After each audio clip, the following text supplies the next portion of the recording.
The NBA may have its own problem on their hands when it comes to China because Enes Kanter does not seem to want to shut up and dribble like the NBA probably wants. Enes Kanter continues to speak out about China, about the atrocities that are going on, calling them out time and time again. And he doubled down, calls on the heartless dictator of China to free the Uyghur people. Not only is he speaking out with videos on social media, he's wearing these on the floor. Free Uyghurs. He also did one for Free Tibet the other day. And as a result of that, China has banned Boston Celtics games from being broadcast in China on a Tencent streaming. Guys, this is a big deal because the Tencent deal is Huge massive deal for the NBA. Adam Silver's talked about it a lot. Their partnership with China is very important to them. Daryl Morey speaking out a few years ago resulted in them having to bend the knee. What do you guys see happening from this? We'll start with Jeremy. No, I think this is beautiful, and what's ultimately going to happen. And we talked about this before the show started. Was it's going to get to the point where the NBA is going to tell him to shut up and dribble, and that's going to be beautiful because the NBA. This is what happens again. This is what happens when you, the NBA, have all of these false narratives that you're trying to push, letting players wear their social justice propaganda on the back of their jerseys and all that bullshit. And again, that's fine if you want to allow that door to be open. The problem is this is going to be the result when you're going to let players have freedom of expression.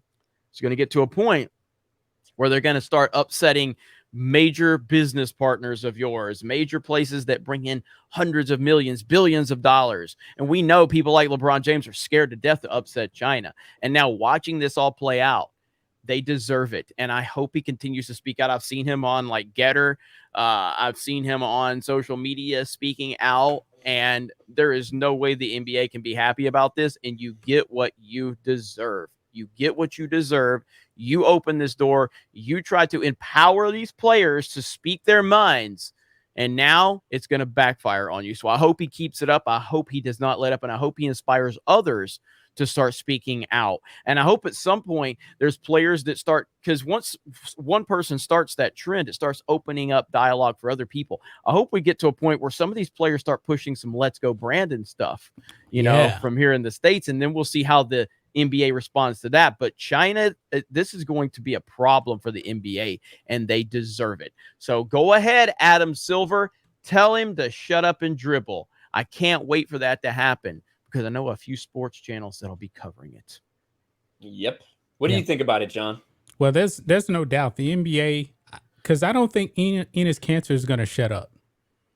No. I believe that the NBA is going to force him to shut up because China getting rid of all Celtics games, what's the next step? Getting rid of all NBA games. The NBA does not want to take that hit, so they will tell Enes Kanter to shut up. No doubt about it. It's only a matter of time. If he's doubling down now, he's going to come out and say more stuff. Now, I don't agree with everything that Enes Kanter has said, you know, when it comes to the jab and everything. He's not going to be quiet on this. Adam Silver, LeBron James, they're probably going to come out and publicly tell him to shut up, bend down to China, or else we're going to lose our business with them. And the NBA is already dying in America. The only thing they got now is China. Well, the tough thing is going to be is what kind of leverage are they going to try to hold over him? Enes Kanter has proven that he very much is his own dude.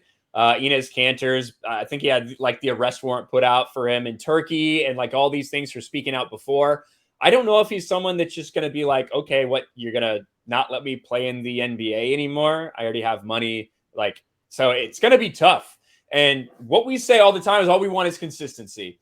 So NBA, if you're going to let your players wear Black Lives Matter on their shirts, praise career criminals when they get rightfully shot by the police, if you're going to have all these things happen, you better let Enes Kanter continue to speak, because if you don't, like Jeremy said, we are going to call your ass out and we are going to roast you over and over again if you try to silence Enes Kanter. And I don't think this is going away anytime soon. The NFL definitely has a big problem on their hands, or the NBA has a big problem on their hands. Yep, absolutely. And it's going to be beautiful to watch it all play out. And that's ultimately all that I care about in this situation. I don't care what the rule is. I care about consistency of the rule. So again, if you're going to open the dialogue to where players can speak out, then I better not see you silencing players that speak out against things that you don't want them to say, because that's not how that works. And that's either have rules and enforce those rules or don't. But the lack of consistency in the rules is what our big problem always is. Like Dana White does it perfectly. Dana White does it perfectly in the UFC. You never see Dana White going, oh, you guys can't say that particular thing. You can say whatever else you want, but you can't say that. No, like he's like, whatever, say what you want. I'm friends with Trump. You want to trash Trump? Go for it. That's fine. Because Dana White is a true leader, and he allows the people at the UFC to say whatever they want.